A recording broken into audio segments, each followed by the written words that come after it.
안녕하세요. 저는 경기도에 거주 중인 30대 여성이고 한때 예비 신부였다가 얼마 전 파혼한 사람입니다. 사랑하는 사람과 파혼했으니 얼마나 힘들겠어요. 마음 정리뿐만 아니라 그동안 결혼 준비하면서 벌려놓은 것들까지 정리하느라 정신없는 시간을 보냈습니다. 한번 파혼을 겪으니 마음도 몸도 지치더군요. 하지만 딱히 후회는 없어요. 여러 고생을 했지만 우리의 파혼은 피할 수 없는 결과였습니다. 왜냐하면 예비 시모가 저희 부모님을 하찮게 여기고 무시했거든요. 다름 아닌 시골에서 농사 짓는다는 이유만으로요.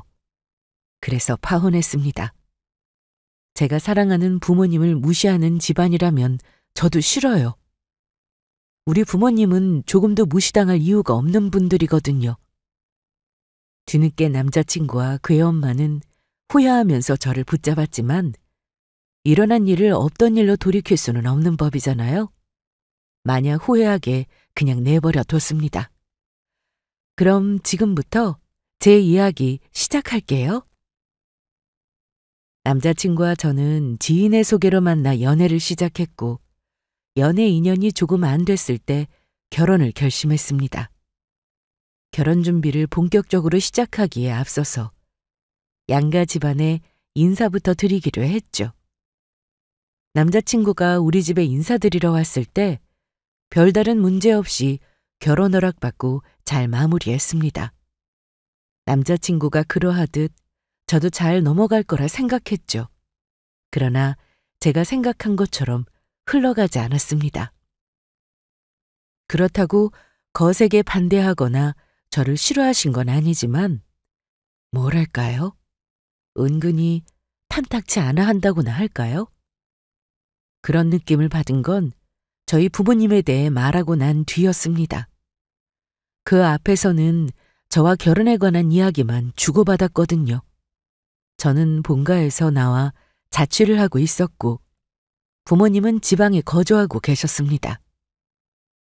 예비 시모는 그런 부모님은 어디 사시냐, 뭐 하시냐고 물었고 저는 농사 짓고 사신다고 있는 그대로 말씀드렸습니다.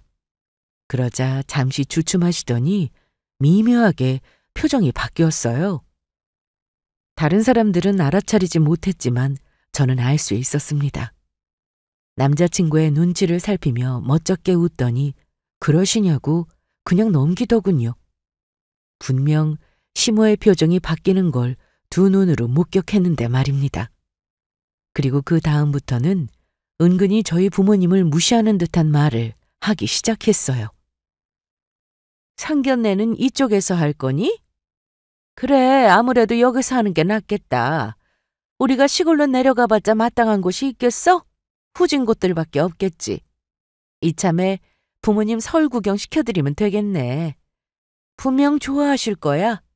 처음 보는 것들이 많아서 막 눈 돌아가실걸? 생각해 주시는 건 감사하지만 저희 부모님 서울이 처음 아니에요. 서울에서 지내시다가 시골에 내려가신 거예요. 한적한 곳에서 노후 생활할 겸. 어머, 그러니? 그럼 다행이구나. 나는 또 시골에서만 사신 줄 알고 대화가 잘 통할까 나름 걱정했거든. 어느 정도 이야기는 할 수 있겠네. 엄청나게 대놓고 무시하는 건 아니지만 말 속에 무시하는 마음이 드러났습니다. 저희 부모님 그렇게까지 시골분 아니시거든요. 서울에 거주하신 적도 있고 중년으로 접어들면서 일찍 퇴직하고 시골로 내려가신 건데 왜 저렇게 시골 사람 하는지 은근히 불쾌했습니다. 그래서 나중에 남자친구한테 이 사실을 이야기하면서 시골 사람에 대한 편견이 있으시냐고 물었어요.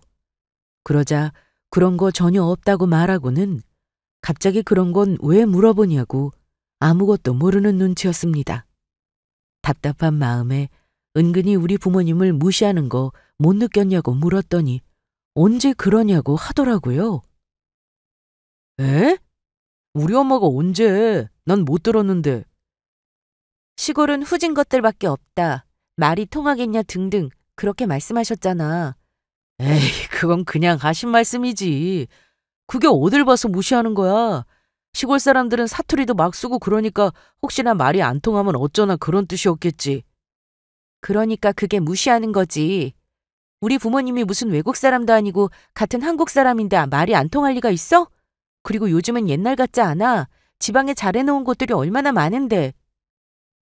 우리 부모님도 그렇게 깡촌 시골에 사시는 거 아니거든? 아니, 어머님 말씀에 뼈가 있는 거 전혀 못 느꼈어? 어떻게 사람이 이렇게 둔해? 둔하기는 뭐가 둔해. 나는 그렇게 안 느꼈는데. 웃으면서 이야기 잘하셨잖아. 웃으면서 침 뱉고 욕 못하겠니? 다 할 수 있지? 우리 엄마를 너무 나쁘게 보는 거 아니야? 그런 분 아니셔. 시골 사람에 대한 편견도 없고 있으면 아까 싫다고 하셨겠지. 남자친구는 전혀 모르고 있었습니다. 아니, 처음 본 저도 딱 알겠는데 오래 본 아들이 그걸 모를 수 있나 싶더라고요. 사실 제 남자친구가 조금 둔한 스타일이었어요. 눈치 없다는 소리를 종종 듣곤 했고요. 그래서 저만 알아차렸지 남자친구는 조금도 이상하게 받아들이지 않았습니다. 어쨌거나 제가 시모의 반응이 조금 이상하다고 하니까 걱정하지 말라면서 저를 안심시키려 했습니다. 본인 엄마는 시골 사람에 대한 편견이 전혀 없다면서 걱정할 필요가 없다고 했어요. 결혼 준비를 앞두고 제가 예민해진 거라면서 그런 걱정하지 말고 결혼 준비 집중하자고 했고 제가 걱정스런 표정을 거두지 않자 너스레를 떨면서 제 기분을 풀어주려고 했습니다. 그럴 일은 없겠지만 나중에 혹시라도 본인 엄마가 저희 부모님에 관한 이야기를 안 좋게 한다면 제게 다 이야기해 주겠다고 했어요. 그래서 우선 알겠다고 하고 넘겼습니다. 그렇게 우리는 결혼 준비를 시작했고 바쁘게 움직였습니다. 그러면서 중간중간 시모가 저희 부모님을 무시하는 듯한 말을 여러 번 했어요. 몇 가지 상황을 말씀드리자면 예식장을 같이 보러 갔었는데 고급스럽게 꾸며진 홀을 보더니 이렇게 말했어요. 세상에 예쁘기도 하지. 어쩜 이렇게 화려하고 고급지니? 너희 부모님 매능만 보시다가 여기 오면 놀라서 까무러치시겠다. 뭐 선을 넘는 말은 아니지만 들을 때 기분이 썩 좋지는 않았습니다. 서울에서 사신 적 있다고 몇 번을 말씀드렸는데도 계속해서 시골 촌사람 취급을 해댔어요. 이것뿐만이 아닙니다. 결혼식 때 시모가 입을 한복을 보러 갈 건데 저랑 남자친구한테 같이 가자고 해서 알겠다고 따라갔습니다. 저희도 겸사겸사 결혼식 때 입을 한복을 살펴볼까 하고요. 같이 한복을 살펴보다가 시모는 마음에 드는 한복을 발견했다며 입어봤어요. 그러고는 거울 속 자기 모습을 흡족하게 바라보며 저희 엄마 이야기를 꺼내더라고요. 어머나, 색감이 어쩜 이렇게 예쁠까? 곱기도 하지. 참, 예비 사부인은 한복 맞추셨다니? 아니요, 아직 곧 맞추실 거예요. 아유, 예비 사부인께 미안해서 어떡하니? 네? 뭐가요? 아니, 결혼식 때 나랑 비교될 거 아니야. 나는 이렇게 고급진 곳에서 좋은 멋들어진 한복 맞추는데 너희 엄마는 그렇게 못하시잖아? 후진 시골에 이런 곳이 있겠어? 보나마나 촌스러운 걸로 맞추시겠지. 나랑 너무 비교되겠는데? 내가 더 주목받는 건 좋지만 그래도 비슷하게 구색은 맞춰야 할 텐데. 아, 시골이라고 뒤떨어지지 않아요. 시골 나가면 여기처럼 좋은 곳이 얼마나 많은데요. 옛날도 아니고 세상이 많이 바뀌었어요. 어떤 곳은 서울보다 지방이 더 낫기도 하고요. 그래? 그렇구나. 나는 네 엄마가 나랑 비교당할까 해서 난처 하실까 봐 그랬지. 뭐 어쨌거나 그럼 다행이고. 이런 식으로 저희 부모님을 무시하는 등의 말을 아무렇지 않게 하곤 했습니다. 좋게 걱정하는 듯 포장해서 말하는 것 같지만 그 속에는 무시하는 마음이 꽉 차 있었어요. 저는 그게 너무도 불쾌했습니다. 그래서 몇 번은 왜 저러나 속으로 어이없게 생각했는데 나중에는 이런 말들이 거슬려서 그때마다 참지 않고 똑바로 알려드렸어요. 그렇다고 예의 없게 행동하지 않았고 방긋방긋 웃으면서 예의 있게 말씀드렸습니다. 시몬은 살짝 정색 아닌 정색을 하곤 했지만 아무튼 저는 정말 듣기 싫어서 웃으며 바로 잡아주곤 했죠. 이럴 때마다 짜증나서 남자친구한테 그런 식으로 말씀하지 말라고 눈치 좀 줘라.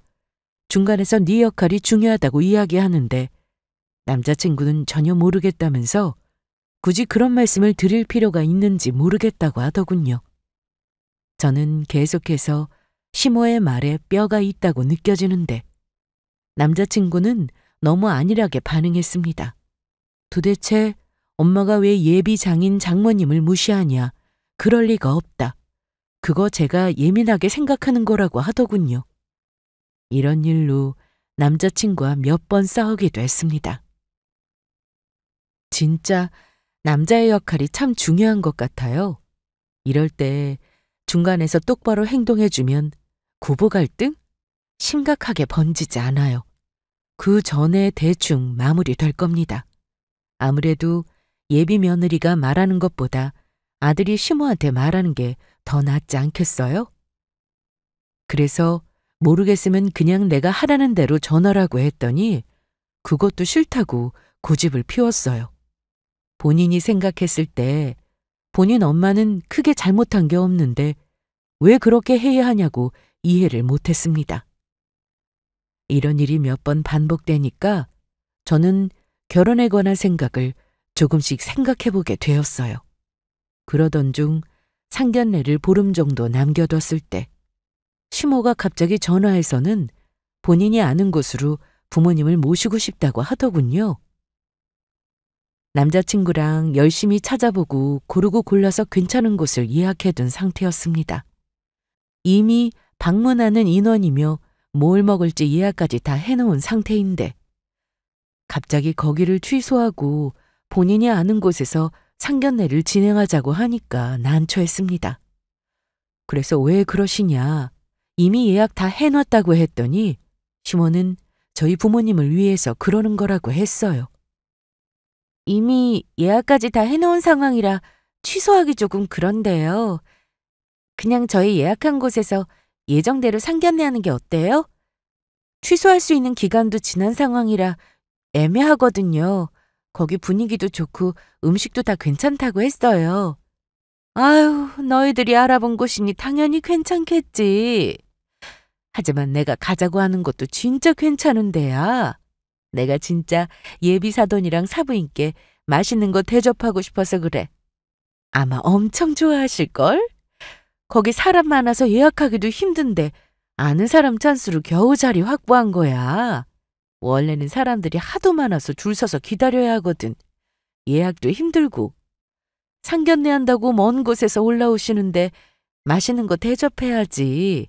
안 그래? 이미 예약해 놓은 곳이 있어서 취소하는 게 난처했지만 시모는 계속해서 그곳으로 모시고 가고 싶다고 했습니다. 처음에는 왜 쓸데없는 고집을 피우나 했는데 들어보니 저희 부모님께 정말 맛있는 걸 대접하고 싶다고 하셨어요. 가까운 거리도 아니고 먼 시골에서 서울까지 올라오시는데 맛있는 걸 대접해야 하지 않겠냐고 하셨죠. 남자친구랑 제가 예약한 곳도 괜찮은 곳이었지만 예비 시모는 그곳보다 더 대단한 곳이라면서 거기서 상견례를 진행하자고 했습니다. 장담하는데 저희 부모님이 분명 좋아하실 거라고 했습니다. 그 정도로 음식 맛이 아주 일품이라고 했어요. 그 말을 들으니 어쩔 수 없이 예약을 취소해야겠더라고요. 솔직히 그냥 별 이유도 없이 고집 피운다면 저도 끝까지 안 된다고 했을 텐데 저희 부모님을 생각해서 그곳으로 모시고 싶다고 하니까 마음이 누그러지더라고요. 저희 아빠가 매운 음식을 좋아하시는데 예비 시모는 그 식당이 매콤하게 음식을 맛있게 잘 만든다면서 분명 저희 아빠 입맛에 딱일 거라고 했어요. 그렇게까지 저희 부모님을 생각해 주시는데 안 된다고 할 수는 없는 노릇이었습니다. 더불어 이날 예비 시모를 다시 보게 됐어요. 시골에서 산다고 마냥 무시한다고만 생각했는데 이렇게 생각해 주실 줄은 몰랐습니다. 저희 아빠가 좋아하는 입맛을 고려해서 식당을 잡으려 한다는 게 참 감사하잖아요.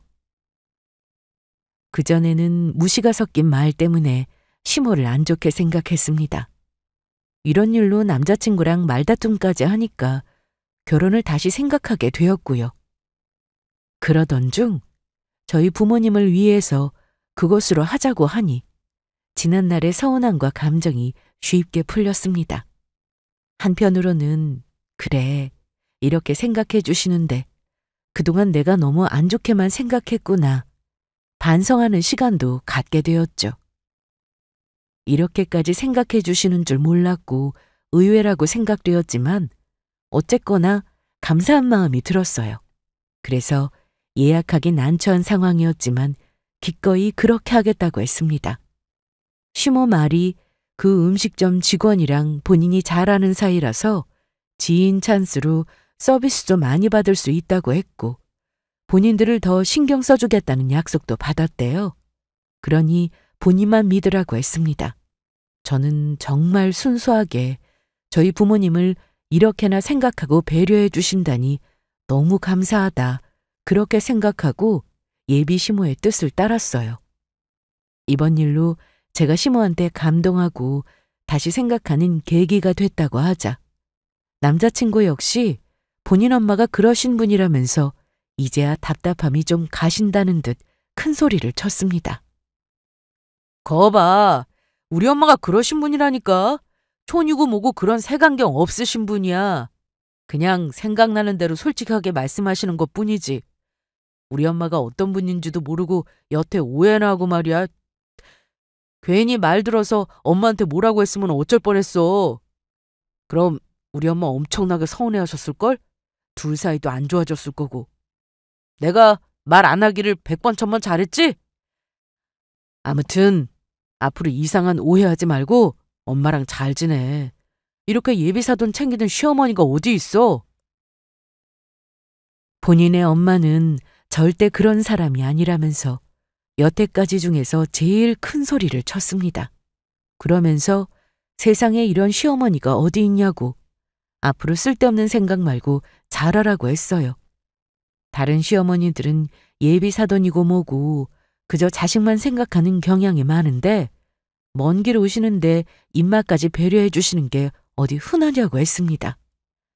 남자친구가 신나서 큰 소리 치는 꼴이 조금 거슬렸지만 어쨌거나 틀린 말은 아니니까 알았다고 했어요. 그동안 내가 예민하게 받아들이고 오해한 건가 싶기도 해서 앞으로는 진짜 잘해드려야겠다고 생각하기도 했습니다. 그렇게 시간이 흘러 상견의 날이 다가왔어요.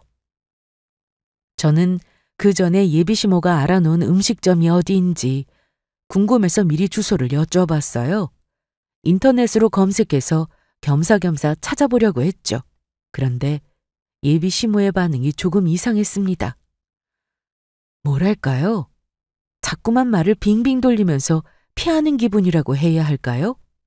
그냥 속 시원하게 말하면 되는데 이런저런 핑계를 대면서 말을 안 해주더라고요. 그러면서 끝에는 당일날 알려주겠다는 말만 했습니다. 저는 이게 조금 이상하다 싶었어요. 그냥 말해주면 되는데 뭘 이렇게까지 숨기려 들까 이상하더라고요.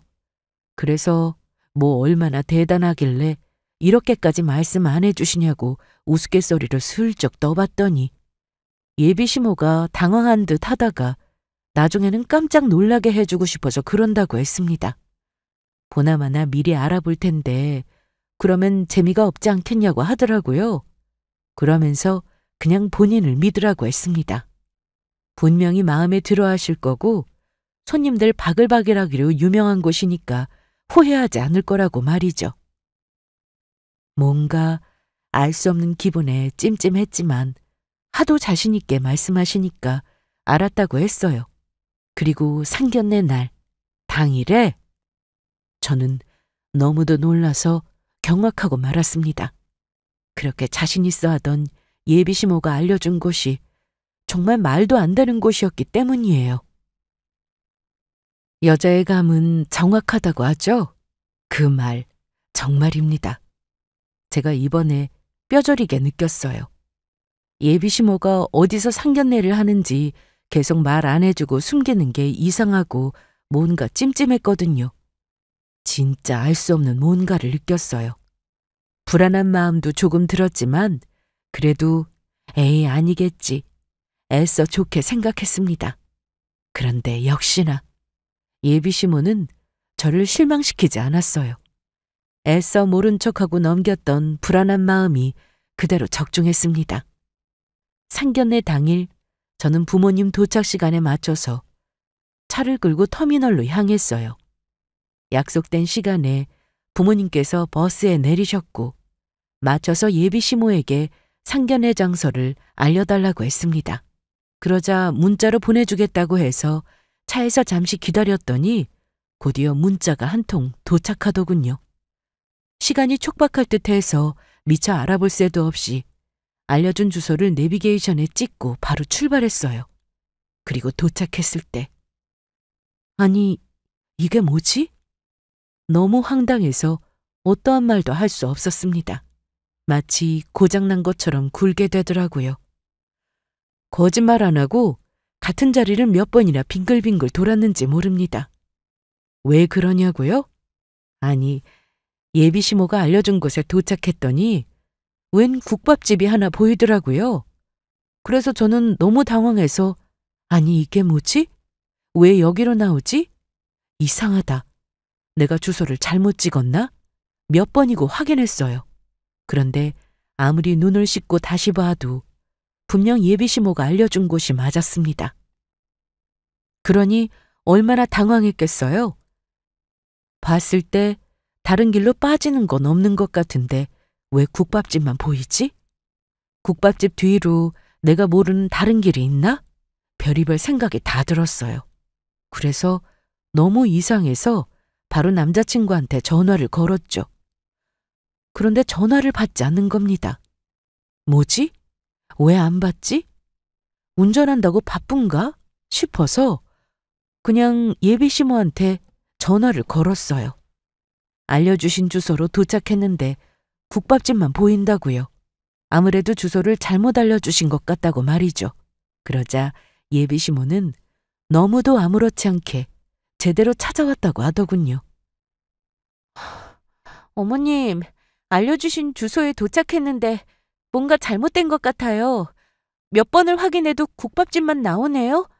아무래도 잘못 알려주신 것 같은데. 아니야, 제대로 알려줬어. 마침 우리도 주차 끝나고 가게 안으로 들어가려고. 너도 얼른 주차하고 국밥집 안으로 들어오렴? 네? 국밥집이요? 아니, 잘못 온 게 아니고 여기가 맞다고요? 그렇다니까. 배고프실 텐데 얼른 모시고 들어와. 그럼 끊으마. 예비시모의 말에 저는 진짜 할 말을 잃었습니다. 현실을 부정하고만 싶었어요.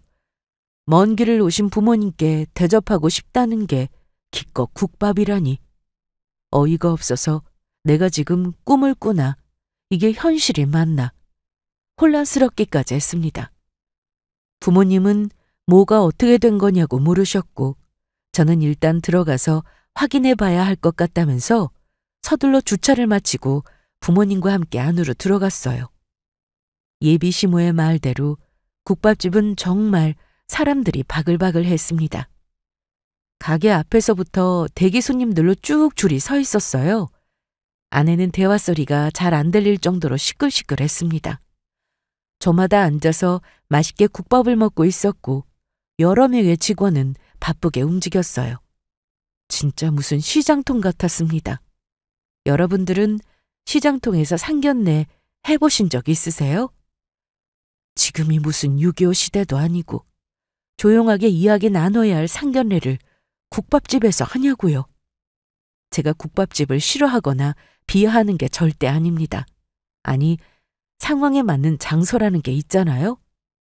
어떻게 이런 곳에서 상견례를 하자는 건지 예비시모의 머릿속을 이해할 수 없었어요. 그래도 나름대로 침착하게 생각했습니다. 그래, 내가 알지 못하는 룸이 있겠지. 그곳에서 조용히 이야기하려고 하시는 걸 거야. 메뉴가 국밥이라는 게 조금 그렇기는 하지만 그래도 뭔가 내가 알지 못하는 걸 준비했을 수도 있잖아?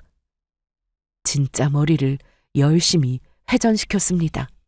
계속 설마 하면서 이렇게 다 트이고 시끄러운 곳에서 상견례를 할 리가 없다며 스스로에게 최면을 걸었어요.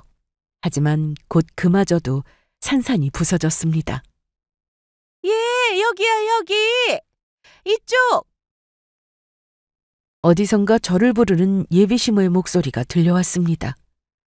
뭔가에 홀린 듯 그곳으로 고개를 돌리니까 저를 보며 높이 손을 흔들고 있는 예비시모가 보이더군요. 그 모습에 제 마음은 또 한 번 산산이 부서졌습니다. 부모님과 그곳으로 발걸음을 돌렸어요.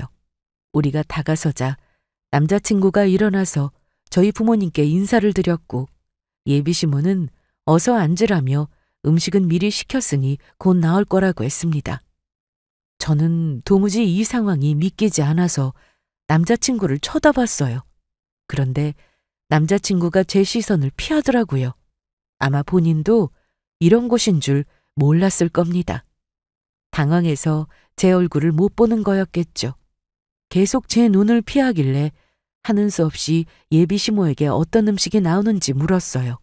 그러자 예비시모는 뭘 그런 걸 묻냐는 식으로 대답했습니다.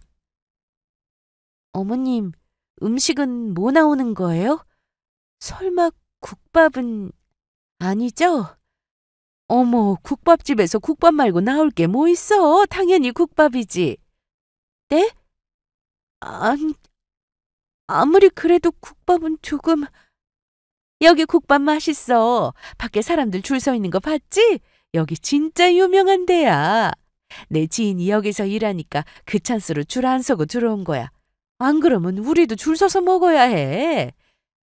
아니, 누가 상견례 하는데... 어머니, 죄송하지만 잠시 저랑 이야기 좀... 아무래도 말이 안 통해서 따로 이야기해야 할 것 같았습니다.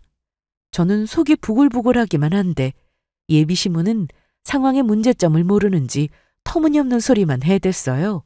지금이라도 다른 곳으로 옮겨서 상견례를 하는 게 좋을 것 같다는 생각이 들고 예비시모한테 이건 아니라고 정중히 말씀드리고 싶었습니다. 식사를 앞두고 이렇게 행동한다는 게 실례될 수 있지만 아무리 그래도 이렇게는 도저히 안 될 것 같아서 조용히 예비시모에게 다가가 귓속말로 잠시 이야기 좀 할 수 있냐고 했습니다.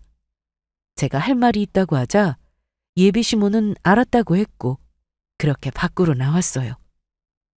그리고 저는 여기서 제가 느낀 당황스러움을 고스란히 전달했습니다.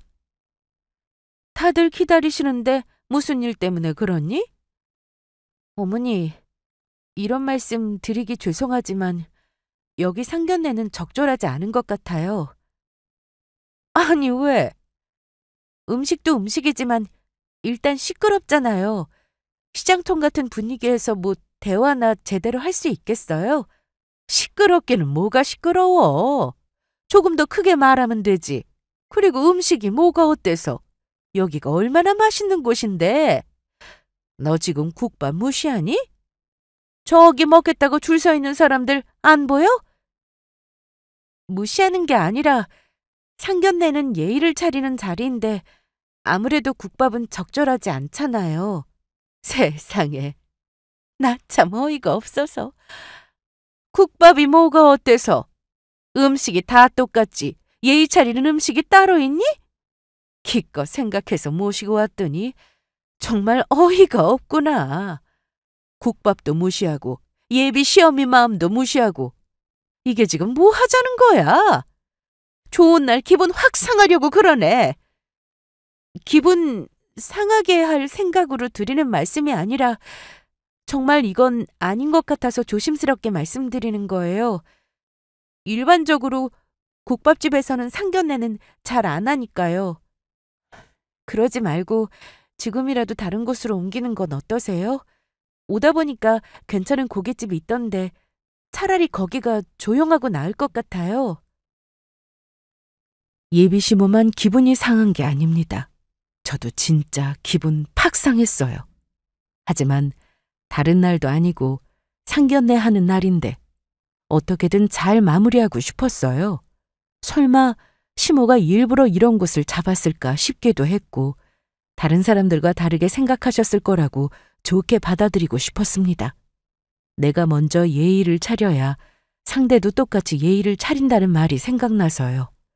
솔직히 제 기준에서 고깃집도 마음에 안 들었어요. 하지만 아무리 그래도 시장통 같은 국밥집보다는 나을 것 같았습니다. 이제 와서 다른 곳을 예약하기도 그렇고 저녁 때라 다들 시장하실 테니 가까운 고깃집이 적절해 보였습니다. 그런데 예비 시모는 제 말을 듣고 갑자기 노발대발하면서 기껏 생각해준 성의를 무시한다면서 화를 냈어요. 원래 예약도 안 되는 걸 지인한테 부탁해서 겨우 자리 확보해 놓은 건데 우리가 일어나서 나가면 지인의 입장은 뭐가 되냐. 이걸 시작으로 예비 사돈 사부인 생각해준 자신을 무시하는 거라고 억지를 부리더군요. 그 꼴을 보니 기가 찼습니다. 지금 화를 내야 할 사람이 누군데 일어나 싶었어요. 그래도 저는 이성의 끈을 놓지 않으려고 노력했고 끝까지 예의 있게 행동하고 싶었습니다. 최대한 부글부글 끓는 감정을 꾹 누르고 좋게 말씀드렸는데 예비 시모는 계속해서 제게 뭐라고 화를 내며 말도 안 되는 억지를 부렸어요. 제가 정말 참기 힘들었던 건 저희 부모님을 생각해주는 척하는 거였습니다. 그러면서 또 은근슬쩍 무시하니까 거기서 못 참고 터트리고 말았어요. 뭐라고 했냐면 저희 부모님이 촌사람들이니까 이런 음식이 더 입맛에 맞지 않겠냐고 했습니다. 여러분들은 어떠신가요? 이게 정상적인 사람의 입에서 나올 소리인가요? 저는 진짜 예비시모가 어디 모자란 사람인가 싶은 의심까지 들더라고요. 유일하게 건드리지 말아야 하는 게 부모입니다. 저희 부모님 보고 촌사람이라고 무시하는데 어떻게 가만히 있어요? 그건 정말 발작 버튼이죠. 여태 그런 말 들을 때마다 진짜 기분 안 좋았는데 기어이 그 소리를 또 하니까 뚜껑이 확 열리고 만 거죠. 예비 시모의 막말에 결국 폭발해버린 저는 그동안 못한 말을 다 쏟아냈습니다. 네가 볼 때 내가 여기 쉽게 예약한 것 같아? 말했잖아. 여기는 예약 자체 없는 곳이라고. 그런데도 사돈이랑 사부인 생각해서 지인한테 어렵게 부탁한 건데 사람 성의를 이런 식으로 무시해? 성의를 무시하는 게 아니라 일반적으로 이런 곳에서 상견례를 하는 건 이상하잖아요. 그리고 저희 부모님이랑 국밥이 무슨 상관이라고 이러시는지 모르겠어요. 왜 상관없어? 너희 부모님 촌사람이잖아. 촌사람들 입맛에 국밥만한 게 어디 있다고? 기껏 생각해주면 고마워할 것이지. 어디서 버릇없이 이래라 저래라야? 뭐라고요? 여기서 촌사람이 왜 나와요? 어머니, 정말 너무하시네요. 솔직히 전부터 촌사람 할 때마다 기분 나빴는데 대체 왜 이러세요? 저희 부모님 촌애같은 우물안 개구리 아니에요. 50년 넘게 서울에서 생활하시다가 시골로 내려가신 거라고 몇 번을 말씀드려요. 왜 말끝마다 자꾸 촌사람 하시는데요? 어머! 너 지금 나한테 화내는 거니? 얘가 정말 이제 막 나가네. 막 나가는 게 아니라 정말 속상해서 그래요. 자꾸만 저희 부모님 보고 촌사람이라고 은근히 무시하시잖아요. 전혀 무시당할 게 없는데도요. 자식된 입장으로 듣기에 안 좋지 않겠어요? 솔직히 제 입장에서는 저희 부모님 무시하려고 여기로 모신 것 같은 기분이에요. 촌사람이라고 국밥만 먹는 것도 아닌데 여기로 오자고 하신 이유가 뭐예요? 이렇게라도 저희 부모님 무시하고 싶으셨어요? 전부터 궁금했는데 시골 사람들에 대한 안 좋은 인식이라도 있으신 거예요? 그런 게 아니면 이런 행동과 말이 설명이 안 되잖아요. 처음에는 저희 부모님 생각해서 여기로 모신 거라고, 국밥집이라고 무시하지 말라고, 맛은 정말 기가 막힌 곳이라고 우겼어요. 제가 아무리 그래도 이건 아니라고 막 쏘아붙이니까 나중에는 진짜 속내를 드러내더군요. 예비 시모는 저의 고함에 맞받아치면서 이왕이면 다홍치마라고 촌스러운 사돈 사부인 생기는 게 짜증난다고 표현했습니다. 본인은 세련된 사돈 사부인을 원했는데 시골에서 농사 짓는 게 웬 말이냐고 내 귀한 자식 고생시킬 일이 있냐면서 아주 싫어 죽겠대요. 본인도 그런 거로 반대하는 건 억지라는 걸 아니까 차마 말은 못하고 이런 식으로 싫은 티를 냈던 거라고 했습니다. 이렇게 하면 제가 기분 나빠서 먼저 나가 떨어질 것 같았대요. 아들은 분명 엄마 편을 들어줄 거니까 오히려 이렇게 정떼면 이별의 아픔도 크지 않겠구나 했답니다. 편견이고 나발이고 그딴 거 없이 그냥 싫어 죽겠다. 내가 왜 촌스러운 사돈 사부인을 얻어야 하는데? 내가 뭐 엄청난 걸 바라는 것도 아니고 그래도 어느 정도 같은 급은 돼야지. 내 로망이 격식 있는 사부인이랑 같이 차 한잔하면서 우아하게 이야기 나누는 거야. 그런데 고작 흙 만지고 농사나 지는 사부인? 됐다 그래. 나중에 우리 아들도 농사 짓는 거 도우라고 눈치 줄 게 뻔한데 누구 좋으라고 결혼시켜? 상견례도 마찬가지야. 고급 한정식 예약했던데 그 돈 네 돈만 있는 거 아니잖아? 내 아들이 고생해서 번 돈으로 왜 네 부모를 호강시켜주냐 이 말이야. 그러게 여기까지 올 거 없이 진작 파혼하자고 했으면 좀 좋아? 여기까지 질질 끌어서 부모님께 이런 꼴이나 보이게 한 건 바로 너야. 다 네 책임이라고! 예비 시모의 말에 저는 크나큰 충격을 받았습니다. 저희 부모님을 무시하고 있다는 느낌은 받았지만 이런 식으로 생각하고 있을 줄은 몰랐어요. 마음에 안 들면 그냥 솔직하게 말하면 되는데 살살 사람 자극하고 괴롭혀서 정 떨어지게 하려고 했다니. 그런 계획을 세우고 실행에 옮겼다는 게 너무 소름이더라고요. 이제부터 그 사람을 예비 시모라 칭하지도 않겠습니다. 저는 그 사람을 무슨 쓰레기라도 보듯 경멸에 찬 눈빛으로 쳐다봤어요. 그리고는 당신은 나이를 헛먹은 사람이다. 이렇게 저급한 방법으로 파혼을 바랄 줄은 꿈에도 몰랐다. 정말 오만정이 다 떨어진다면서 이딴 집안 내 쪽에서 싫다고 소리쳤고 그 즉시 식당 안으로 들어가서 부모님께 그만 일어나시라고 이 결혼 없던 걸로 할 거라고 말씀드렸습니다. 그러자 부모님은 갑자기 왜 그러냐며 어리둥절해 하셨고 남자친구 역시 놀란 얼굴로 벌떡 일어나서 그게 무슨 소리냐고 소리쳤습니다. 그래서 남자친구 엄마한테 들은 이야기를 고스란히 전했습니다. 그동안 은근히 우리 부모님 무시한 것부터 여기서 상견례를 하려고 하는 것까지 모두 날 자극해서 파혼하게끔 유도한 거야. 어느 정도 눈치를 줬는데 내가 싸우려 들지 않으니까 참다 못해 이런 식으로 크게 한 방 날리신 거라고. 내가 말했지?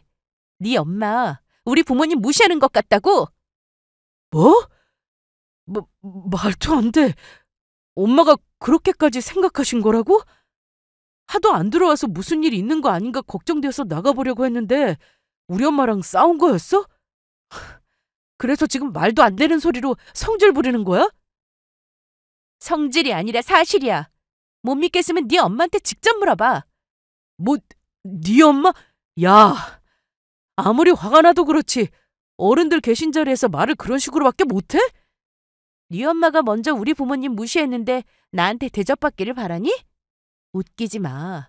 이에는 이, 눈에는 눈. 나도 똑같이 갚아줄 거야. 우리 부모님 무시하는데 나만 예의 차릴 수는 없잖아? 제가 막 뭐라고 하자 남자친구는 문제의 요점을 이해 못하고 그저 본인 엄마한테 막말한다고 화를 냈습니다. 그래서 저 역시 참지 않고 되받아쳤죠. 나중에는 남자친구의 엄마까지 합세했어요. 잔뜩 씩씩거리면서 다가오더니 냅다 음식을 저한테 막 집어던지면서 버릇없는 계집애라고, 어디서 본인은 무시하냐면서 네 부모랑 같은 취급하지 말라고 악을 쓰길래 저 역시 가만히 있지 않고 욱하며 나서려 했어요. 그 순간 우리가 소란을 피우자 식당 입장에서는 진정시켜야겠다는 생각에 서둘러 직원들과 사장으로 보이는 사람들이 부랴부랴 다가왔습니다. 난리 피우는 남자친구의 엄마에게 그만하시라고, 다른 손님분들에게 피해가 되니 잊지 마시라고 말렸지만 도통 듣지를 않았어요. 저도 너무 화가 나서 눈에 뵈는 게 없어질 뻔했고요. 그래서 막 경찰을 부르려고 하는데 그때였습니다. 남자친구 엄마의 난동을 말리던 남자 사장님이 갑자기 동작을 멈추고 아빠를 빤히 쳐다보다가 대뜸 막걸리를 집어들더니 그대로 시모의 옷에 부어버렸습니다. 세상에, 이게 뭐야? 당신 미쳤어? 미친 사람한테는 똑같이 구는 게 답이지. 뭐야? 야, 경찰 불러. 내가 아주 이 사람 가만 안 둬. 마음대로. 나야말로 영업방해죄로 가만 안 둘 줄 알아? 남자 사장님의 말에 남자친구의 엄마는 잔뜩 열받아서 펄쩍 뛰었고, 남자친구 역시 우리 엄마한테 뭐 하는 거냐며 화를 내자 남자 사장님은 조금의 동요도 없이 그들을 진상처럼 여기며 무시했습니다. 그러고는 저희 아빠 앞에 서더니 두 손을 꼭 잡으며 이렇게 말했어요. 선배님, 장 선배님 맞으시죠? 저 못 알아보시겠어요? 어릴 때 선배님 졸졸 따라다니던 호성이에요.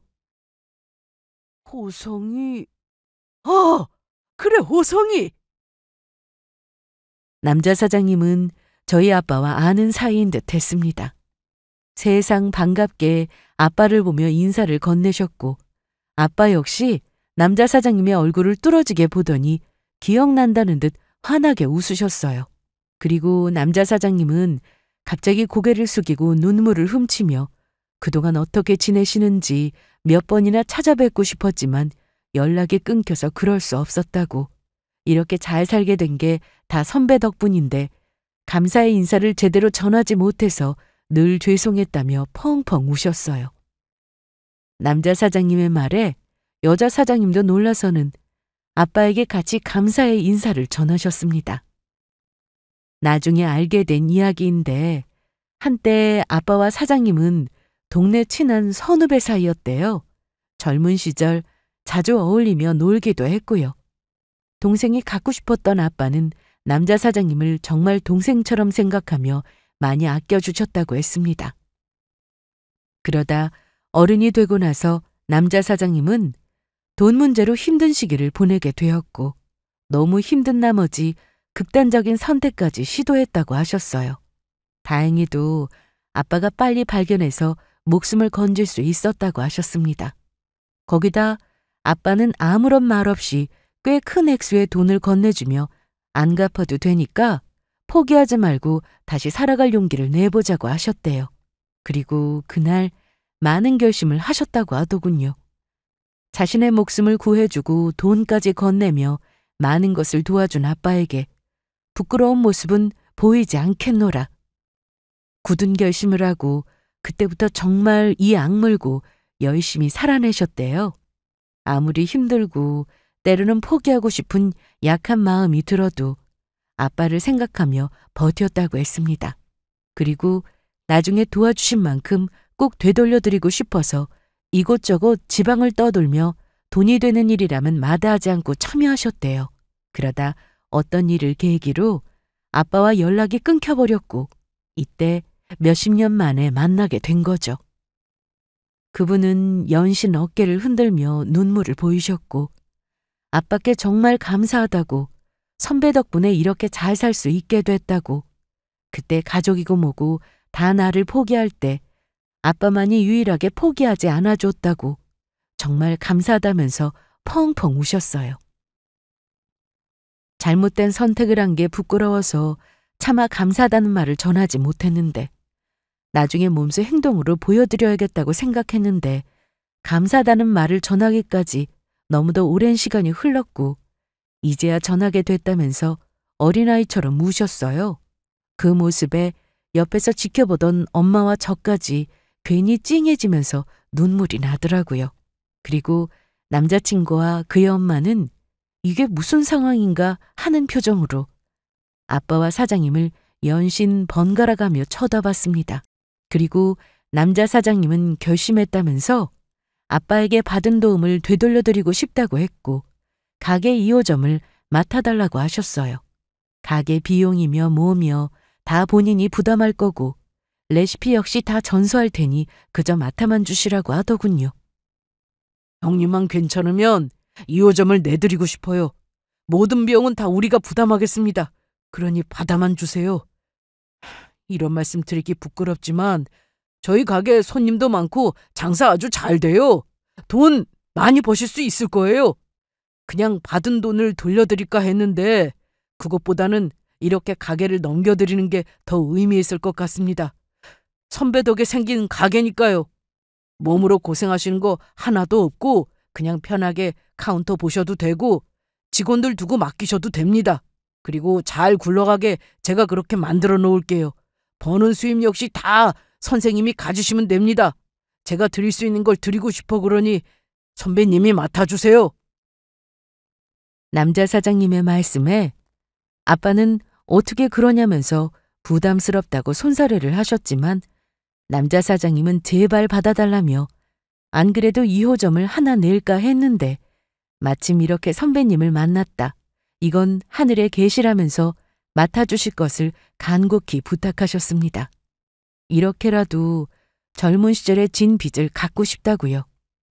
엄마는 늙어서 할 것도 없고 농사만 짓는데 심심하진 않을 것 같다면서 이렇게 부탁하는데 한번 해보자고 하셨고 아빠는 마지못해 부족하지만 그러면 한번 해보겠다고 하셨어요.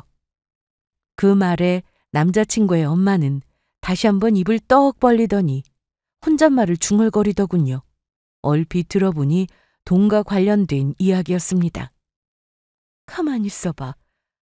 여기 하루에 오는 손님만 해도 얼만데 주는 돈 없이 수익을 다 가져갈 수 있다면 이거 돈방 썩게 하는 것은 시간 문제잖아.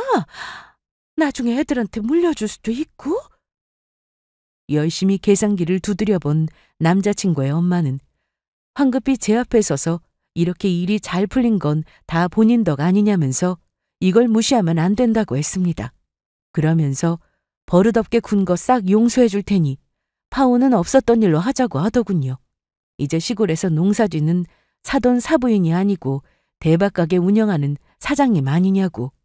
이제야 구색이 조금 맞는 듯하니 아쉬울 거 하나도 없다고 말했습니다. 뻔뻔하게 결혼을 허락한다고 떠들어대는데 다시 한번 어이가 없기 시작하면서 잊고 있던 화가 또 싹 일어나더라고요. 그래서 뭐라고 막 화를 내려고 하자 남자 사장님이 끼어드셨어요. 이거 내가 잘 아는 변호사 명함이야. 전에 한번 도움받은 적 있는데 일 잘하니까 원한다면 연결시켜줄게. 어머, 웃겨 정말. 지금 우리들 이야기하는 거 안 보여요? 당신이 뭔데 끼어들어요? 선배 딸이면 내 친족 하나 다름없지. 내 조카 일에 내가 나선다는데 누가 뭐라고 할 거야? 예의 차려야 하는 상견례에서 이게 무슨 행패야? 나이 먹고 참 못났다. 부끄러운 줄 아쇼? 뭐야? 이 사람이 진짜?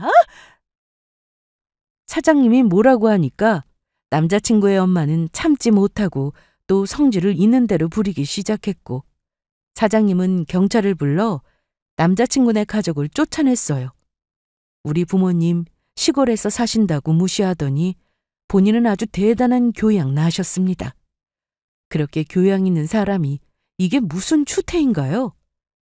남자 사장님은 제게 저런 성질머리 고약한 집안이랑 파혼하길 100번 1000번 잘했다면서 결혼하기 전에 이렇게 끝난 게 얼마나 복이냐고 조상님께서 도와주신 거라고 하셨습니다. 그러면서 만일 저 여자가 또 못된 짓 하면 그때는 법으로 확 눌러버리라고 뭐든 도와주겠다고 하셨어요. 저 역시 같은 생각이었습니다. 이혼하기로 한 거 이제 무서울 게 뭐 있겠어요? 까불면 법으로 코를 납작하게 눌러주려고 했는데 다행히 제게 깨갱거렸고 파혼을 없던 일로 하자는 소리를 해댔습니다. 아무래도 남자 사장님께서 저희 아빠 앞으로 2호점을 차려준다니까 아쉬워서 저 자세로 나오는 것 같더라고요. 그래서 저는 무식하고 교양 없는 집안과 결혼하기 싫다고 딱 선을 그었고 예정대로 파혼하겠다고 선언했습니다. 또 그 과정에서 발생하는 모든 비용은 남자친구네 쪽에서 부담하라고 했어요. 애초에 이 결혼이 마음에 안 들어서 남자친구 엄마가 파혼하고자 벌인 일이니 다 뒷감당하라고 했죠. 그렇게 우리는 파혼했고 저희 부모님은 2호점을 맡아 잘 운영하고 계세요. 가끔 남자친구와 그의 엄마가 찾아와서 어떻게든 저랑 다시 잘해보려고 마음에도 없는 짓을 하기는 하지만요. 그래도 저희 부모님이 참 보살이죠. 전 남자친구 엄마에게 사람 대접을 해주시더라고요. 아무튼 그들이 꼴 보기 싫은 건 맞지만 오는 건 막지 않을 생각입니다. 장사 잘 되는 거 두 눈으로 직접 봤으면 좋겠거든요. 그래야 그렇게 무시했던 지난 날이 후회스럽지 않겠어요? 아마 땅을 치고 후회할 겁니다. 그럼 지금까지 저의 긴 사연을 들어주셔서 감사합니다.